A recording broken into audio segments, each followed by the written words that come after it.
Good afternoon, everyone. Thank you for tuning in to our live stream. My name is Mariana García. I'm a museum educator at Connecticut's Old State House, and I'm delighted to welcome you all to our second program in our new series, Landmark Legislation. This series aims to explore the history of Connecticut through some of the most significant laws passed at the site of the Old State House, back when it was one of the two capitals of Connecticut and a seat of the three branches of government. Today, we are exploring a very timely subject in some of the earliest pieces of legislation focusing on public health and the government's response to outbreaks of infectious diseases here in Connecticut during the 18th century. Namely, the 1702 law entitled An Act for the Better Preventing of Infectious Disease and the 1711 law entitled An Act Providing in the Case of Sickness. And to put these laws into context, we're also going to be talking about a series of incidents where these laws were put into practice during past outbreaks here in Connecticut. COVID-19 has brought issues of public health into new focus in 2020, but epidemics are as old as humanity itself. As long as there's been society, there have been new social protocols put into place to limit the spread of illness, such as quarantines, trade and travel restrictions, social distancing, and prayer. The laws we're going to be talking about today and the occasions where they were executed will give us some insight into the understanding of illness and infection in 18th century America, the developing relationship between citizens and their government, and even the relationship between religion, science, and the law in early Connecticut. Joining us today to talk about this subject, we have Dr. Dominic DeBrincat. Dr. DeBrincat is an associate professor of history and co-director of the Center for Teaching and Learning at Missouri Western State University at St. Joseph, Missouri. He specializes in early American history and the American legal history. His research focuses on colonial Connecticut and the roles that judges, attorneys, and courts played in shaping social, cultural, and economic relations. Dominic received his PhD from the University of Connecticut, and he is an attorney with the Connecticut State Bar. So thank you so much for being with us today, Dominic. Thank you for having me. Right. Before we begin, I just want to let everybody know that you can post any questions you may have on our comments, and we'll get to those at the end of the program and answer them for you. And I'd also like you to know that you can find a link to a PDF of Dr. DeBrincat's article, All Dregs of the Said Distemper, containing the smallpox and religious dissent in colonial Connecticut, here in the video description in case you want to check that out. It really goes into a lot of detail of some of the things we're going to be talking about today. And this paper was published in the Connecticut History Review, which is a publication of the Association for the Study of Connecticut History. And that's a really good organization to know about because it really goes into a lot of our local state history here in Connecticut. So without further ado, let us begin. And suppose that a good place to start would be at the beginning. Perhaps we should say that it should be the beginning of colonial Connecticut, because we have to acknowledge that there's centuries of history belonging to the indigenous peoples that lived here in this area way before the Europeans arrived. So let's talk about the history of colonial Connecticut. We'll still keep in mind all of those years of history that happened before. So Dominic, in terms of colonial Connecticut, how far back can we find social concerns dealing with illnesses and epidemics here, in particular in Connecticut? We can see throughout all of Connecticut's colonial history a concern for disease. There are smaller pockets of outbreaks compared to Boston, so it doesn't cause nearly as much alarm, say, in the 17th century as it does in Boston, in part because people in Connecticut are spread out much more further. So these isolated instances tend to be handled rather quickly. But every decade you see something in the colonial record that something is bad enough to catch the colonial government's eye to say, perhaps we should address this. There were a couple of moments where smallpox broke out in New York and in Massachusetts, and the government shut down the colony, saying very simply, people cannot come or go without giving assurances first. But these were rather temporary measures. Whenever smallpox or any other illnesses did break out, the government would respond with mostly prayerful measures. They would often set aside a day for a fast to ask for forgiveness, or set aside a day for Thanksgiving to say, thank God it's Boston and not us, and make people very aware that they are at God's mercy so that he doesn't bring that disease. But for the most part, you see just small instances. The first one that came to my attention in my own research came right at the end of the Dominion of New England. During the Dominion, the royal government consolidated all of the northern colonies into one and tried to strip all of the charters away. When that came to an end, in my own research in the court records in 1688, there's a note in the court records that says, we're very relieved that this interruption, what they called it, will no longer interfere with our government. And from here on out, we are going to put our laws into effect, and our courts are regularly going to meet. And the very next session, they had to close down because there was a great throat distemper that made everybody sick, and a lot of people had died from that. So, but that didn't catch the colonial government's eye, but at the local level, they shut that down. Yeah, it seems like a running theme with humanity to sort of downplay these kinds of illnesses until they're right on top of us. So can you tell me what was people's general attitudes towards illness and pandemics in general during the 1700s, and in particular what the relationship was between religion and illness? So to put it at its most simple, death was a part of life for those who came to the New England colonies. While their life expectancies were a lot higher in New England than other colonies, say like Virginia, there was still a great deal of infant mortality, a lot of remarriage because spouses died. I was going to say died regularly, but spouses died. And so death did not faze them as much as it does for us today. But the Puritans took widespread death as a sign that God was displeased. That as Puritans, surely God has already chosen who is going to heaven and who is not, but we still have to please him. And the strict moral code demanded that they continue to please him. And they took any sign, including illness, as an opportunity to remind themselves that we're not doing enough to hide our sin or to avoid our sin. And disease was proof of that. Right. And what kind of diseases are we looking at back here? What were the most common sorts of outbreaks? So the most common, the most deadly for sure, was smallpox, but that wasn't alone. Many cases of measles, yellow fever, influenza, and general fevers that they could not identify by any specific name, but anything that would be passed between humans or that they realized was being passed between humans and done rather quickly, this was a cause for great concern. And so why don't we talk now about the very first public health law that we got to see in the colonial Connecticut government.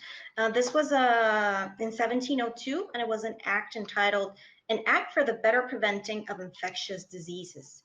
And this law was passed in the General Assembly in the meeting house that stood on the site where the old State House is today in Hartford. But before we go into the law itself, can you tell us a little bit about how these laws were created and how they were enforced back then? Okay, so usually we can presume that laws in the colonial period were responsive to something that was troubling enough that during their regular assemblies, they had to pass laws to address it.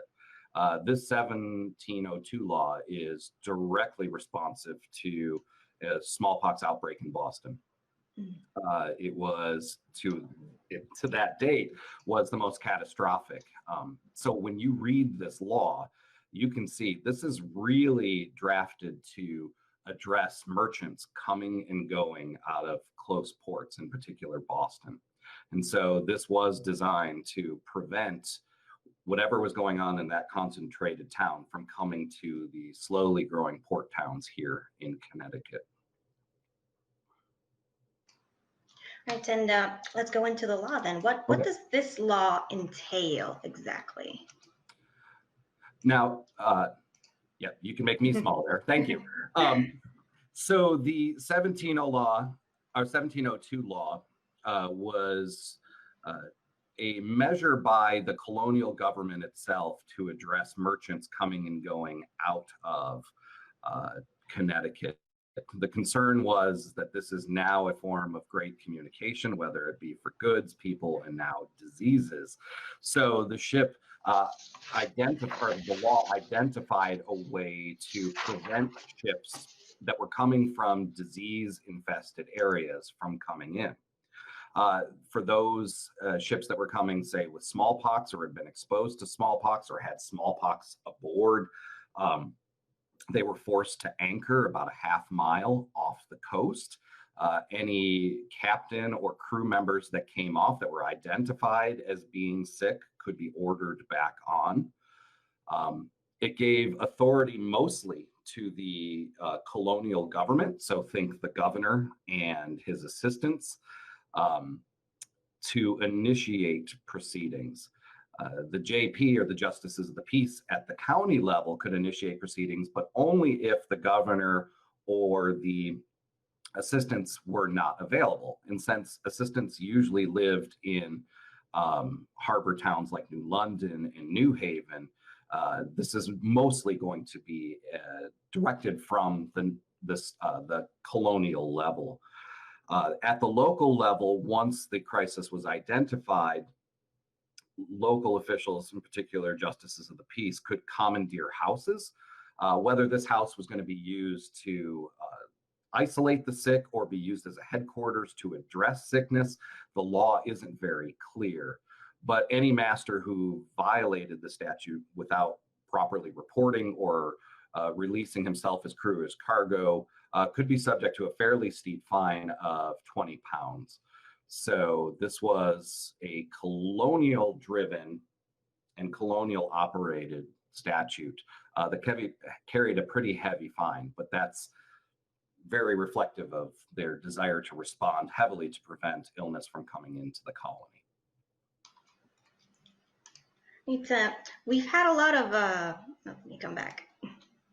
We've had a lot of discussion nowadays with our current COVID crisis about whose responsibility what is in terms of, state level, local level, national level.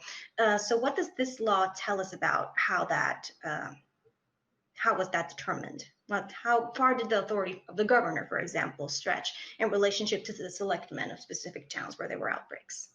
So if we're talking under the 1702 law, this is kind of a fuzzy law. It doesn't really specify individual authorities beyond initiating proceedings.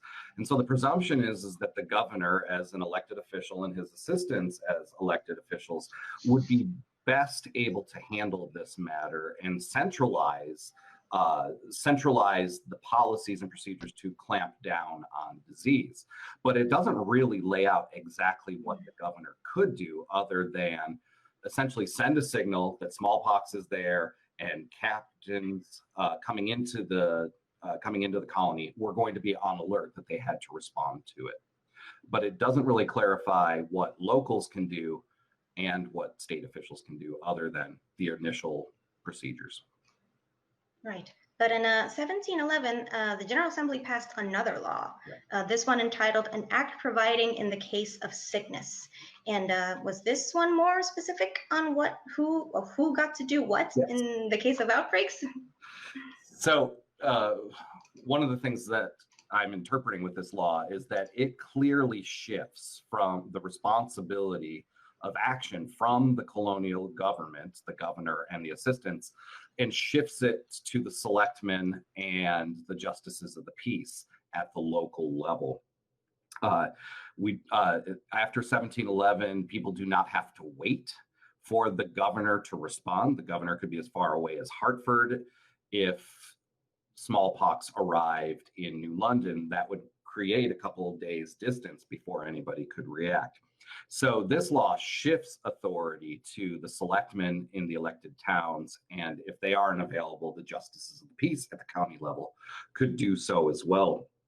And so immediately this law gives authority to local officials to handle every step of the smallpox quarantine measures. They could decide if there needed to be a quarantine. They could commandeer houses. They were responsible for gathering supplies, for appointing nurses and physicians or caretakers to make sure that everybody is taken care of. They could decide when cargo would be taken off of the ship and how it would be aired out and cleaned for distribution if it was safe. Billing for charges and costs associated with the quarantine also was handled at the local level, and this law clarifies it. So if somebody becomes sick and now the locals have to take care of them, they have to pay for it. If they can't pay for it because they're too sick or dead, that goes to the family or to a master if that's possible. And if none of them are available, then the town might have to pay for it as well. But all of these bills have to be cleared not through the colonial government, but through the county court judges who will sit to make sure that the bills were appropriate. Now, there's one key exception in terms of authority in this, and again, it's a very nebulous clause, but if a ship arrives from a foreign jurisdiction and it appears that there is a disease like smallpox on it, under the 1711 rule, the JP can act to initiate proceedings, but he must immediately inform the governor and must take the governor's advice. And if the governor decides to offer all sorts of advice or actually commandeer the entire proceedings, he might be able to do that under this law. But that's the only time that we see where if a ship comes in, that's when the governor might have superseding authority. But for the most part, this law clarifies details and shifts responsibility and action to local officials. And I find it really interesting that they take a lot of care to make sure everybody knows who is paying for what.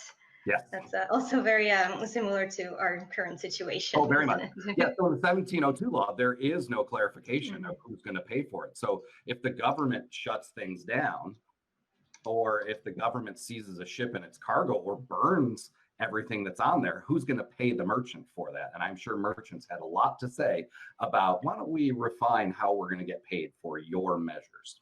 Right. Absolutely. And I'm glad you bring up the case of ships, because in 1719, the government of Connecticut got the perfect opportunity to put this law into effect because a ship called the Seaflower came to port in New London, and it was discovered that there were a number of passengers infected with smallpox on board this ship. So can you tell us what happened? What was done? What was the government or the local government's reaction to news of this infection? So during the first decade of Governor Gurdon Saltonstall's administration, he had several ships arrive with smallpox aboard. And in all of these cases, and including the Seaflower, he let local officials handle most of the matters. So when the Seaflower arrived, Captain John King arrived, gave notice that he had smallpox, and the government stepped into action. The government ordered, including the governor, ordered that it be quarantined, but then turned everything over to local officials, in particular Christophers, that's his name, turned it over to him to handle all of the quarantine affairs. And one of the first things they did is they let King and his apprentice or servant, we're not sure exactly because he's not named, let them come off the ship, give assurances that they were safe, and let them leave because King had other business. And so he let them leave. During that quarantine, Christophers determined which of the goods could come off of the ship. There were a lot of textile goods on that ship, and so he aired them out and oversaw the airing out.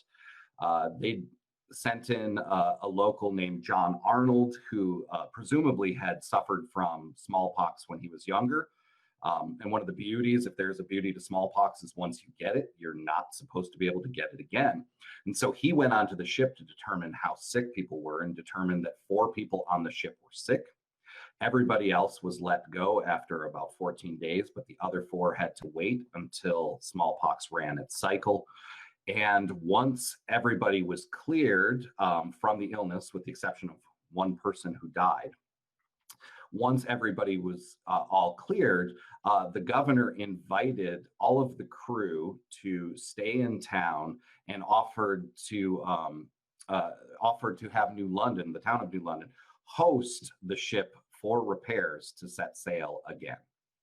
And so the quarantine was handled for the most part at the local level. But you can see that there's provisions made for healthy people, for sick people, and the costs were laid out through the county court. The father of the one of the sailors had come to help out, and then he was assessed charges for caring for his own son and helping others as well. Yeah, before we move on, I just want to let everybody know that I'm starting to hear a little thunder on my end. So in case there's a loud boom at some point during the stream, do not be alarmed. Hopefully it won't be too bad. But the story with the sea flowers, really fascinating. But I think the best example of how these laws can be put into practice came with the 1721 smallpox outbreak. Can you tell us a little bit about that one? What were its origins and when did it start? How did it happen? So the 1721 outbreak in North America begins in Boston, but we see its strains earlier in the year and the year before in Barbados. The folks in Boston should have had a heads up because there were reports of it in London, there were reports of it in Providence, but it made its way to Boston by way of a pirate patrol ship that had returned. Now, Boston had quarantine procedures. There was an island set aside for quarantines. If a ship arrived that had sickness, they were supposed to anchor there. But the pilot of this ship did not anchor there. He was afraid of people knowing that he had smallpox, so he stopped at a different island. And some of his crew got off there. When the government found out, they ushered him back to the quarantine island, gathered his crew and had them do so. But there were other crew who were a part of that ship who had been living in Boston. They had missed that trip, and they went to go visit their friends on the ship and carried it back into town. So from about the point that that ship arrived to 2 weeks, there were no real measures taken to actually contain smallpox. And by that point, crew members had left the island. They were filing through the streets. The government was very fearful that people would find out, so they didn't publish any notices. They clamped down on newspapers to make sure that they didn't publish anything because they didn't want to cause, first of all, fear in Boston, but most importantly, they were afraid that outsiders would find out that there was smallpox in Boston and commerce would collapse because people wouldn't come to Boston. So even the first few reports that came out after a few weeks, they downplayed the illness, and it didn't give people in Boston really a chance.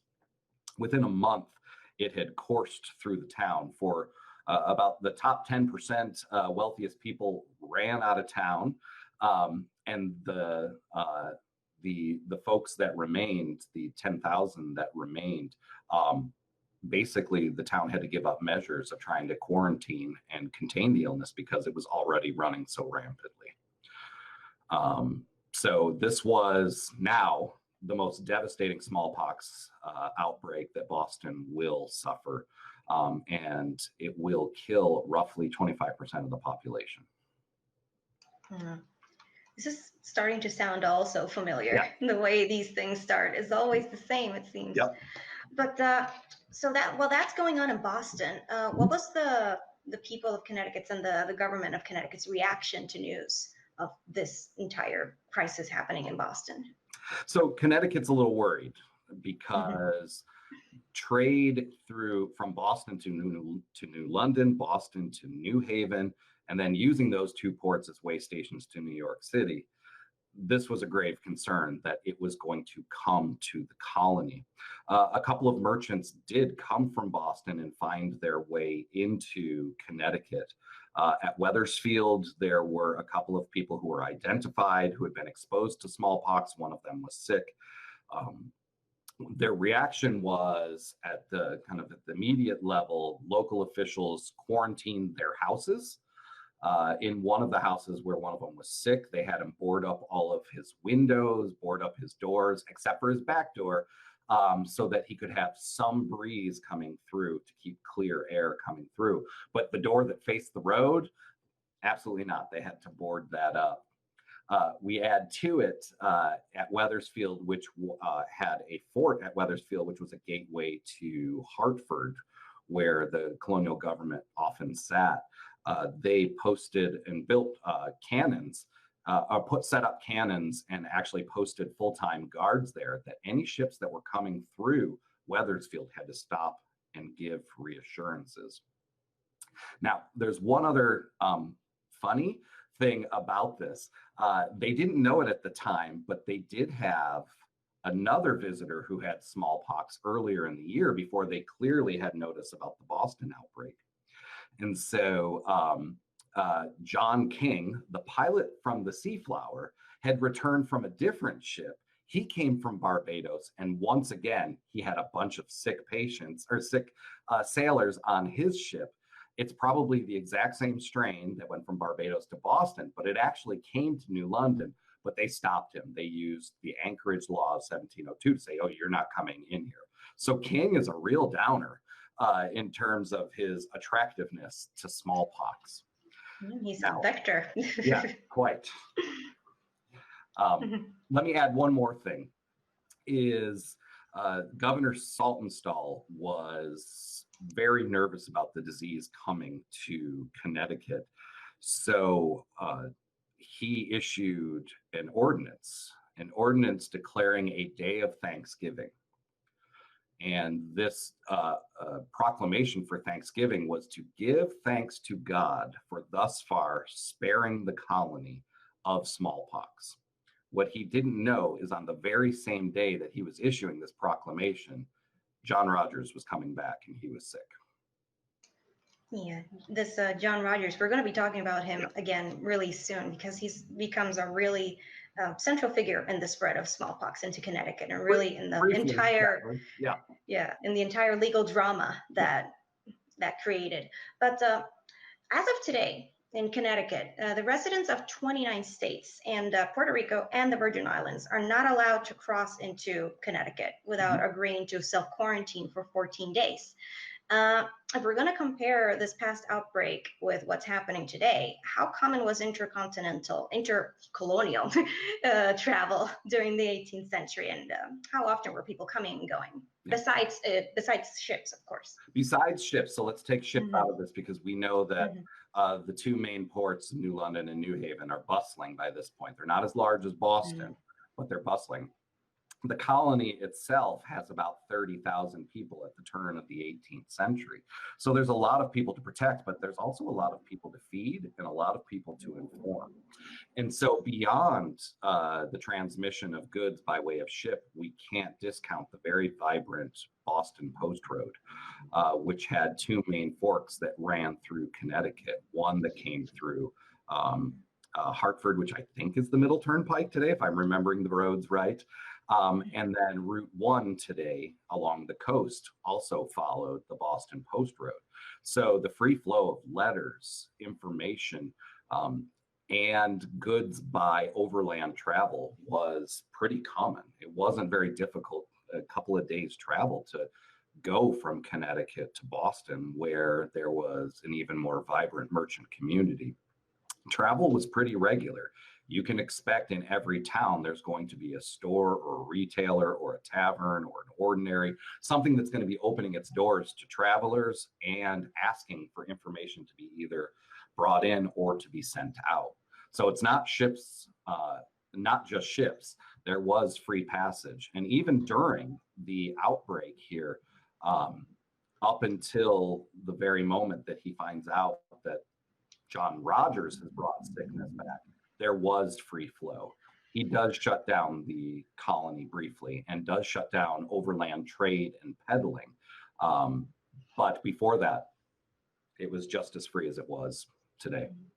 Yeah, and one can assume that the flow of information about the outbreaks and about the sickness and how it was spreading came from the roads and people traveling the roads. For sure. So even though Boston newspapers were only briefly reporting it, it was in muted numbers. People still had plenty of connections with merchants, with churches in the Boston area.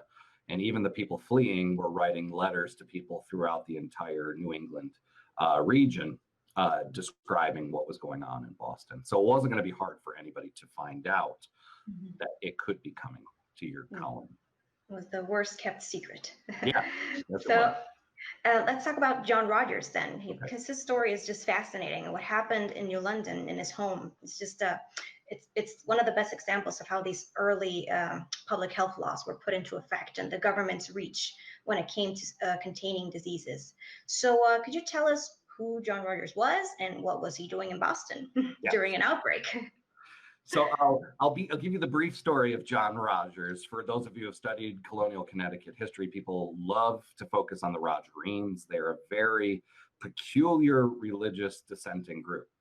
John Rogers is the founder of a religious dissenting group. He had a very restless and intellectual soul.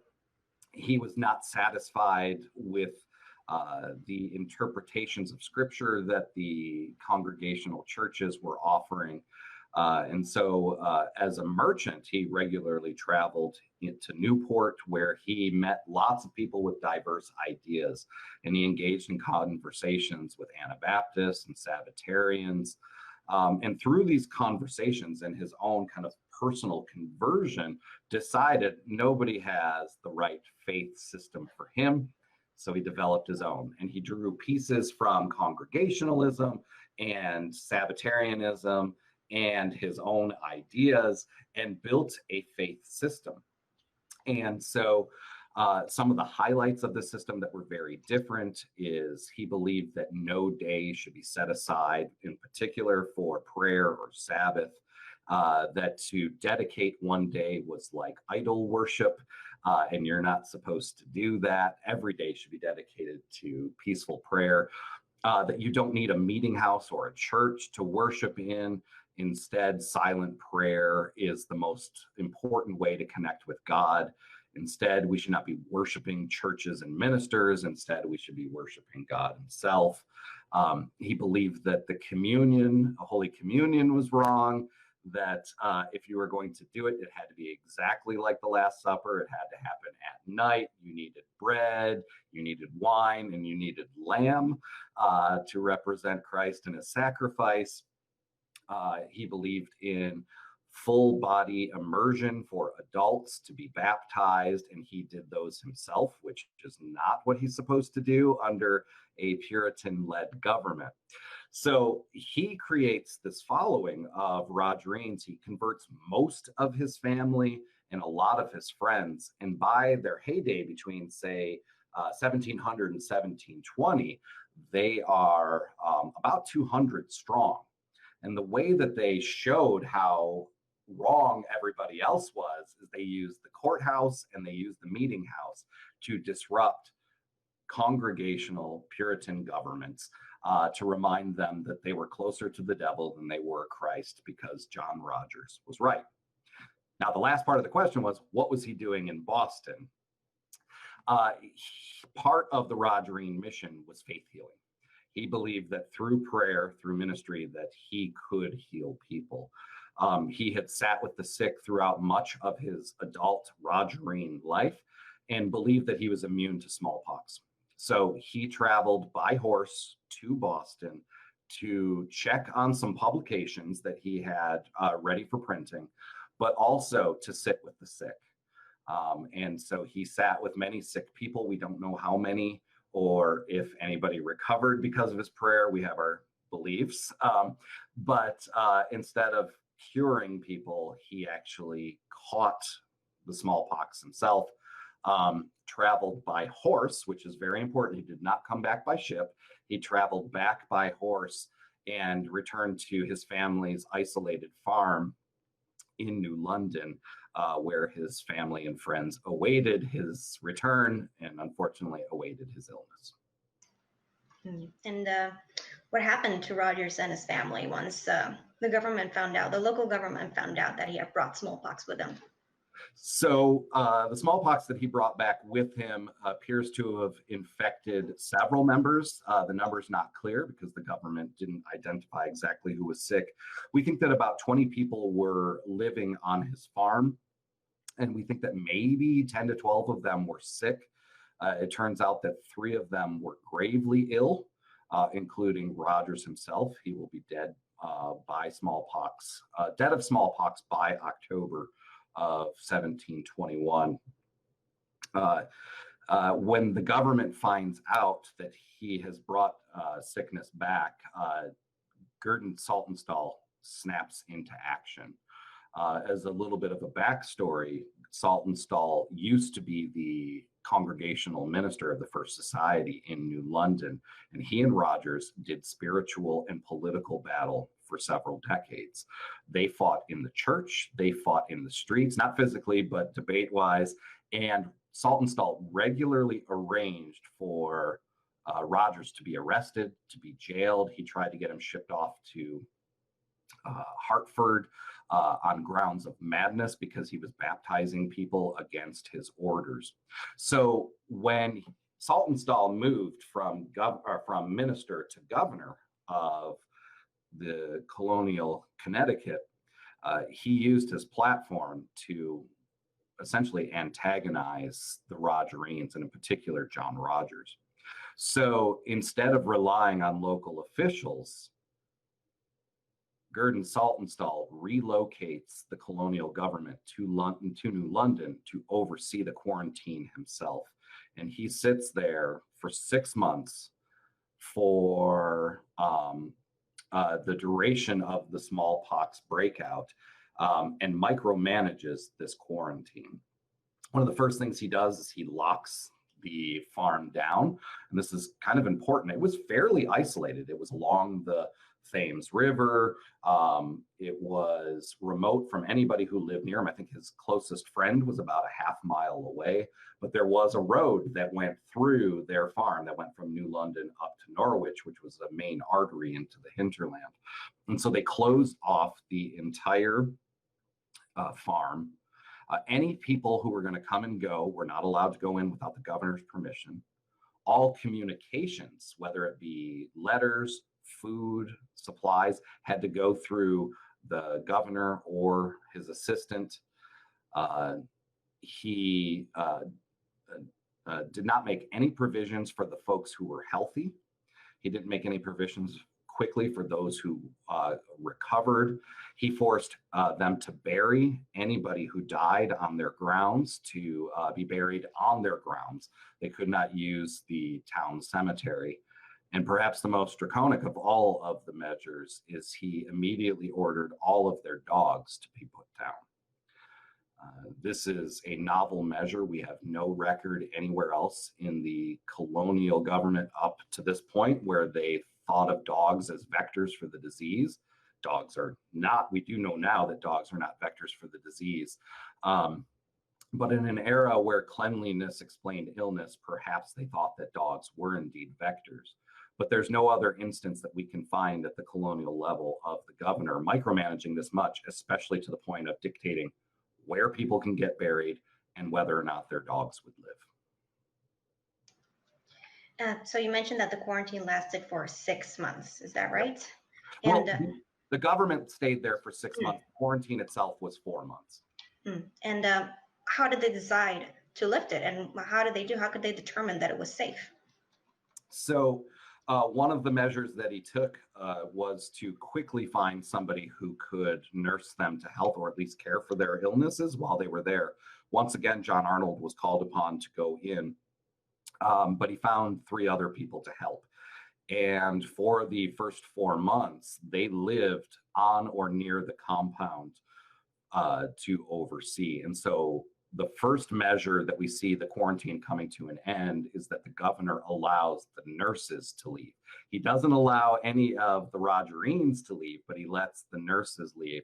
So because the illness had run its course. Smallpox takes about 32 days to run its full course. And they were there for 3 months, monitoring, babysitting, making sure that they didn't break the quarantine. So that was the first step. The second step after that was to allow for anybody who could assure that people were healthy, then they could leave. And he does something really nasty with this lift that I've never seen in any other quarantine, at least not in Connecticut, was that he made the son of John Rogers Jr., made him post bond, a 100-pound bond, to assure that if any of his people who came out of the quarantine were sick, then he'd have to forfeit that bond. So he had to vouch for the safety of everybody leaving the quarantine. The last part of the quarantine measure, again, a nice dig.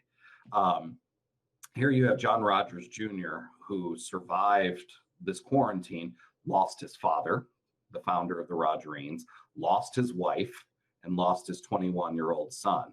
And now he's the face, the representative of the Rogerines.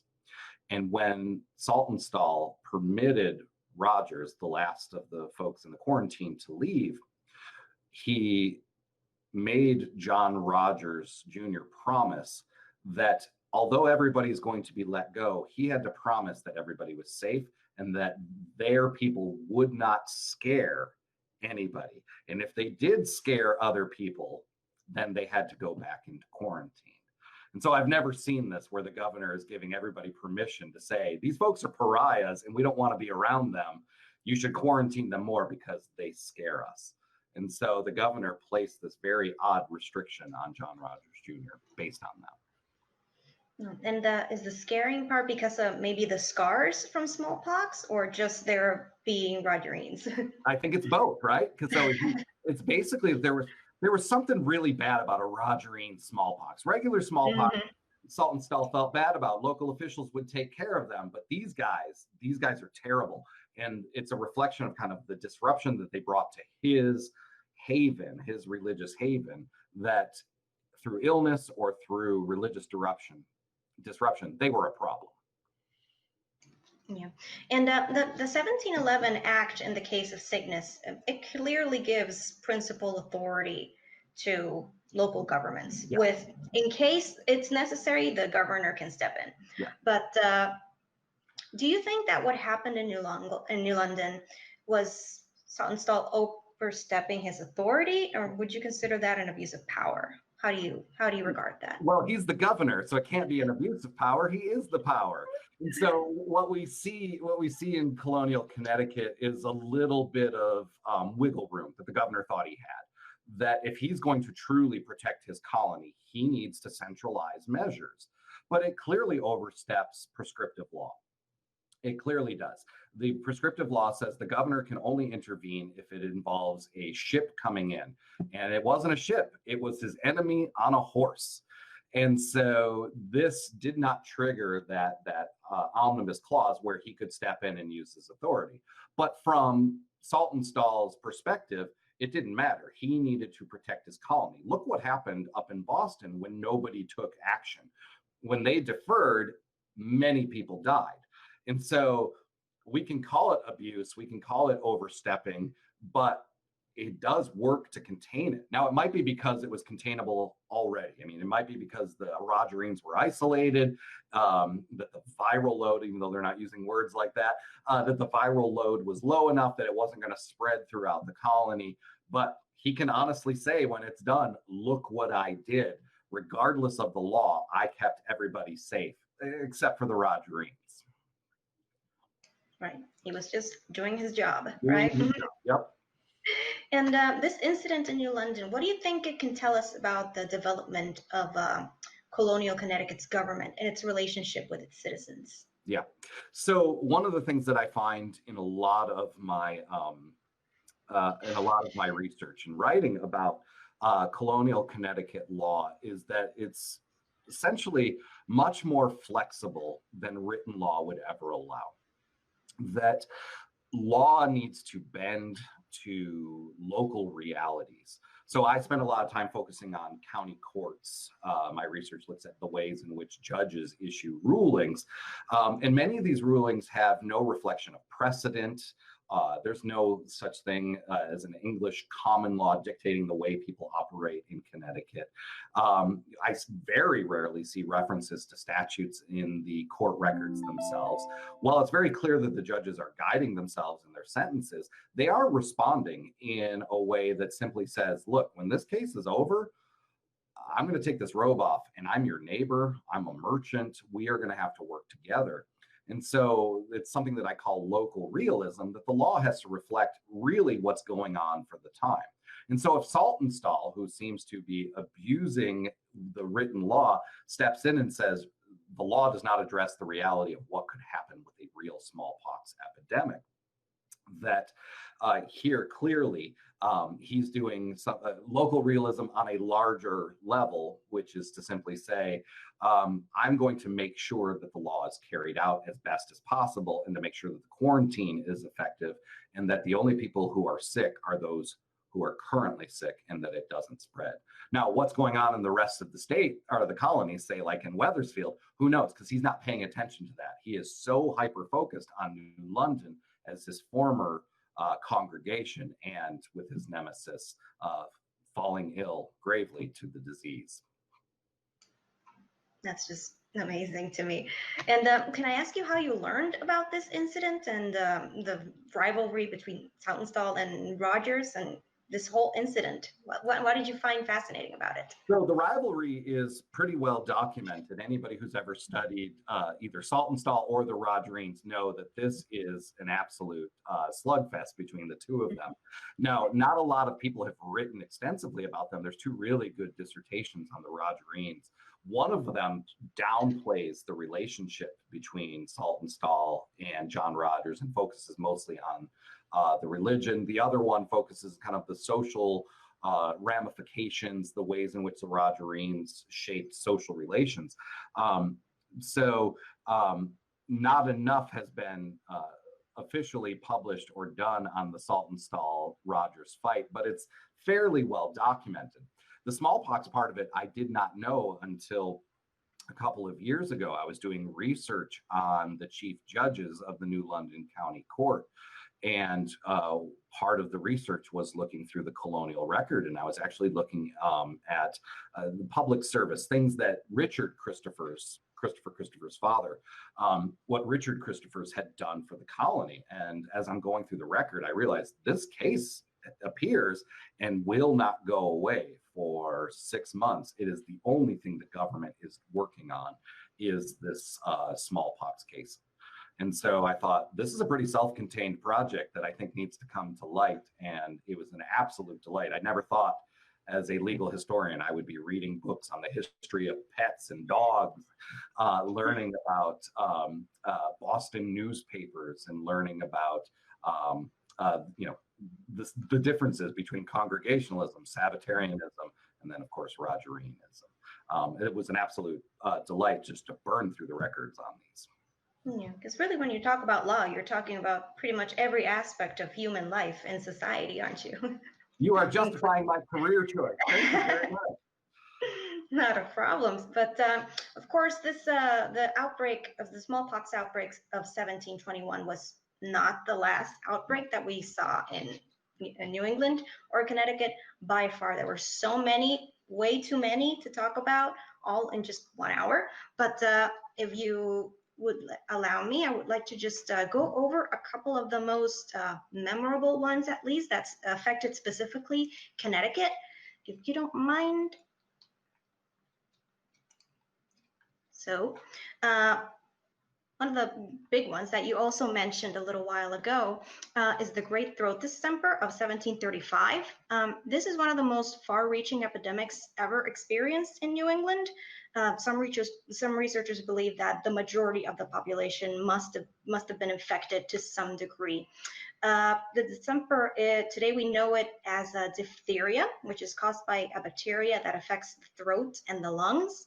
And this particular outbreak showed up first in New Hampshire and then worked its way down to Connecticut between 1735 and 1740. And it killed around 5,000 people, 75% of which were children. Yellow fever spreads through the mosquito bites, we all know, but this is usually a tropical disease, more common in warmer climates and in the south of the United States in particular. But there have been some instances of outbreaks here in Connecticut, notably in Norwich, the birthplace of Benedict Arnold. There's really an interesting outbreak in 1753 when Arnold was just 12 years old, so he was away at school when this happened. So he got spared infection. Unfortunately, his two younger sisters did get sick and both of them did die. And I just found really interesting a quote from Arnold's mother, that letter she wrote to her son after the death of her daughter. It says, "My dear, I should send for you for the funeral, yet the contagion is such that I am afraid." So after that, in 1798, we have the largest yellow fever outbreak that ever happened in Connecticut, in New London. Out of a population of 2,800 people, 350 got sick and 81 died. And of course, we got influenza, which is the big bad. There's really no way of knowing how many outbreaks of the flu there have been in Connecticut because there's just been so many. We know that in 1712, there were 250 dead in Connecticut of influenza. And in October of 1732, Connecticut was affected by a global flu pandemic, which affected, of course, the whole world.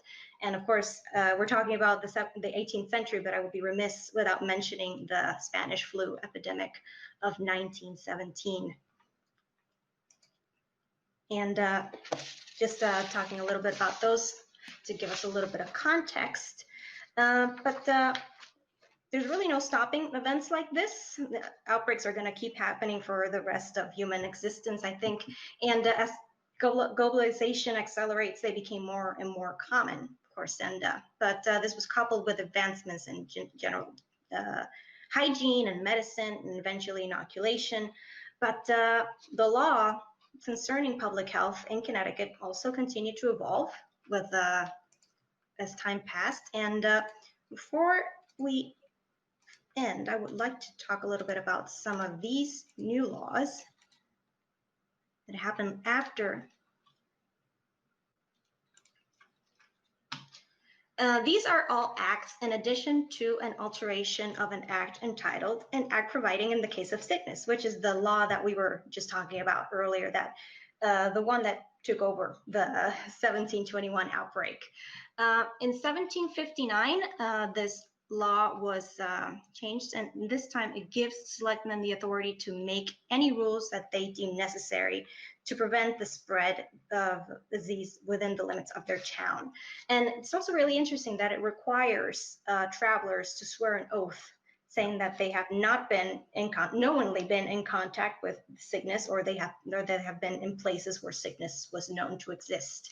In 1702, the General Assembly passed another law, and this one stated that any ship coming from anywhere where disease was present into Connecticut waters between the months of June and October, they had to stop before coming ashore, and an officer, a health officer from the town where they were going to dock, they would come aboard and inspect the ship. And this official had to give them a certificate of health before the ship could dock and unload her cargo. And this officer, if they found any reason to believe that there was infection present in the ship, they could order the quarantine of the ship and also order a cleansing of the vessel, which would have been done with a mixture of water and lye, which would have been used as a kind of soap. And any cargo, anything on board that was thought to be infected would have been burned. And anybody found sick on board would have been taken to a hospital or house to be quarantined.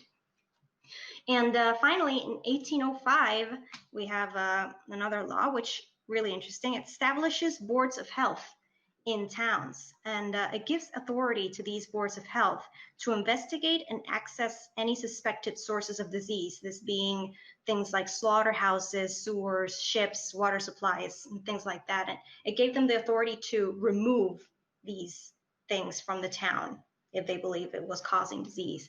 And it also gave the board authority to make rules to prevent such sources of diseases to be constructed in their town in the first place.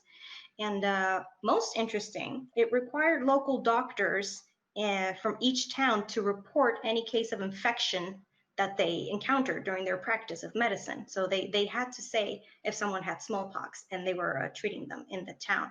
And also from the months of May to November, all tavern owners and innkeepers were also required to report anybody coming into their place that they believed or suspected had infection. So it's really interesting because with this, we start to see the beginnings of a more centralized health system, right? With health records and standardized contact tracing. So these laws became more and more strict as time went on, and give more and more authority to local governments, I believe. Why do you think that authority was given so firmly to local governments rather than a state or colony or state by then government? I think when it comes to infectious diseases, you need the most nimble response possible. And so in a time where centralization of messaging is not very easy, today it's very easy. We can use social media, TV, radio. We can get messages out. We have larger police forces. We have better hospitals. So centralizing messaging today is very easy. It is not easy in colonial America, where you're still days away from transmitting clear communications.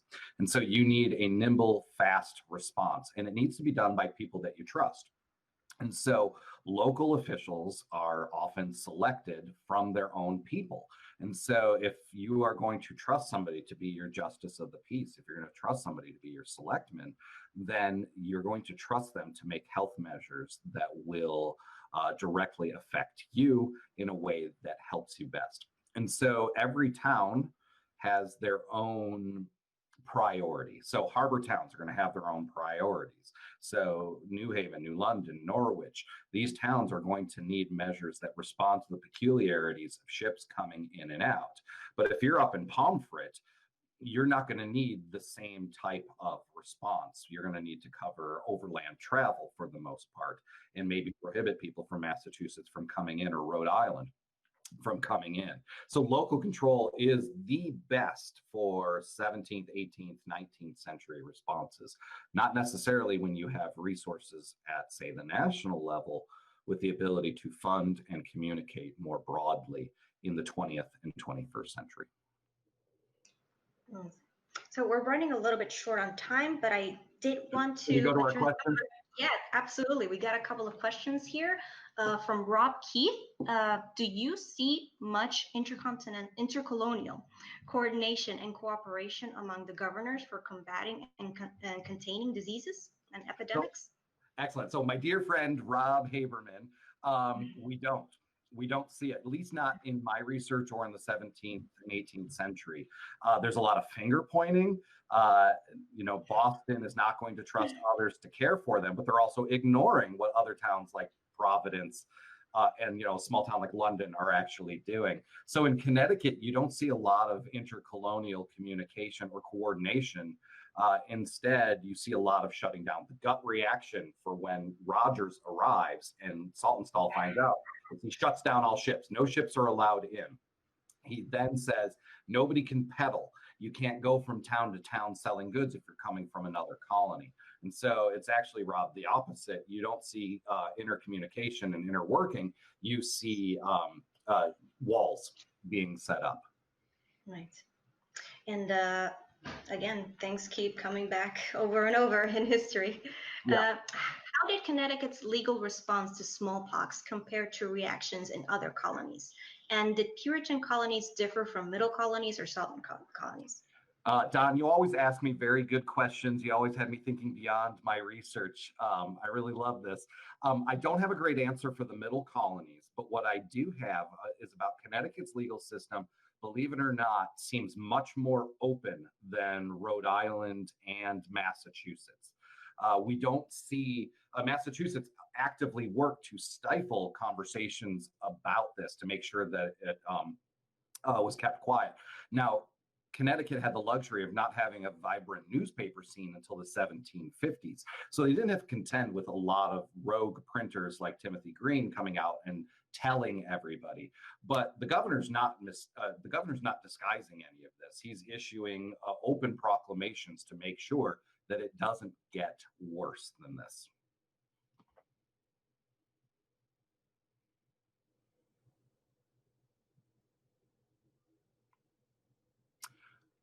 Mariana, you've gone mute on my end.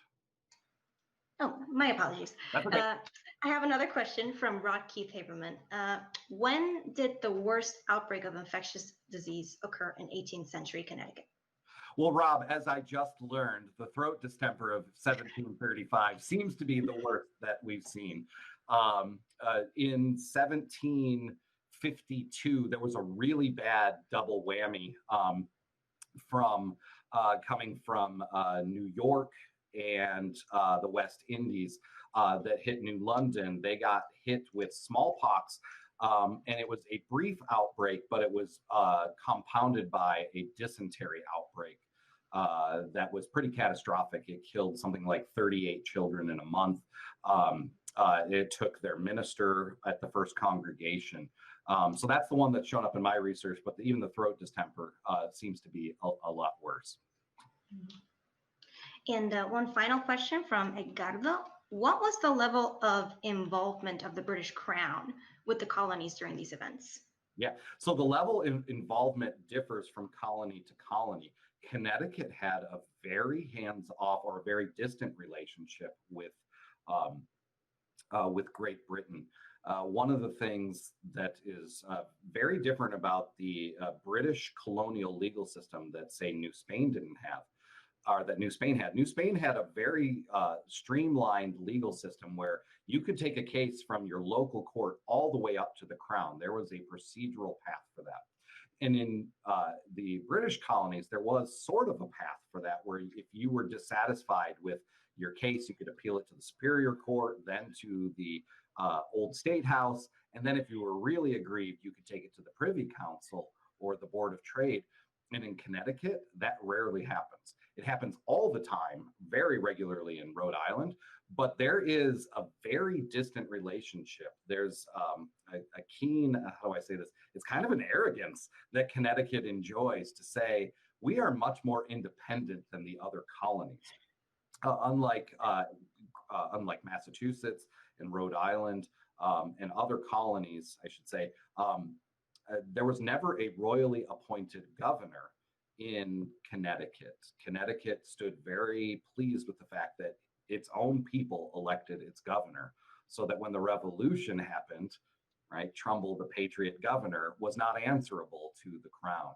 And so you can definitely see this in the smallpox affairs to kind of bring it all together, is I see absolutely no indication that Great Britain is taking an interest in what's going on in Connecticut. There is concerns in Boston because there are so many people there, but in Connecticut, they're left pretty much alone, besides the annual reports that they have to send back. Right. It is the land of steady habits. Yes, it is. Well, we are going a little bit over time. I apologize, everybody. But before we sign off, I just really wanted to mention a couple of events that we have coming up at the Old State House. If you'll just take a minute real quick. So we do have our farmers market every Tuesday and Friday through October the 30th from 10 a.m. to 2 p.m. Do come in and grab your locally Connecticut grown veggies and fruits. We also have pies and all sorts of different produce, so make sure to check it out if you can. And we also have our summer concert series going on. These are held every Friday at noon. This Friday, tomorrow, August 28th, we have Inner Groove. And then again in September 11th, we have the Kenmore Band. And if you can't come in person, we do live stream our concerts. So make sure to check those out. And also some online events that are coming up. We have this Saturday, our Kid Governor Myra Stanfield's virtual pet adoption meet and greet. That is for Clear the Shelters, and you can check that out at Connecticut's Kid Governor's Facebook page. It'll take place between 10 a.m. and 1 p.m. And also, I should mention that we're going to start our 2020 Census Count Me In talk series, which will look at the history of the census, how the census is used, and some of the controversy surrounding the 2020 census. That one begins on September 16th, and then again September 30th and October 14th, all of them at noon. And finally, we have our Encounters program from Suffrage to Election, which is in part celebration of the centennial of the 19th Amendment. And that one is taking place on October 15th between 6 and 8 p.m. So do make sure to check those out if you can. All the information is on our events page. So Dominic, anything you would like to add? Two things. One, and so Mariana, I wasn't able to participate in the chat, but in the host chat, I sent my email address. If you can post that to the chat. If anybody has any questions or wants to follow up, you're welcome to email me at ddebrincate@missouriwestern.edu. And I'll be glad to chat with you about anything related to the talk. And then secondly, I have to say that I want to give thanks to the Old State House. My wife, Nicole, and I actually toured the Old State House and absolutely loved it. It's one of my favorite historical places that I visited in Connecticut. So when the plague goes away, everybody must go visit. Wear your masks, but go visit. So thank you for having me. Yeah, please do stay tuned to see when we do open again to the public, because we would love to see you once we do. Excellent. Well, thank you so much, Dominic, for being here with us. And thank you, everybody, for sticking around. I know we've gone a little bit over time, but thank you so much for joining our live stream. And I hope to see you again soon. Have a good day. Thank you. Bye.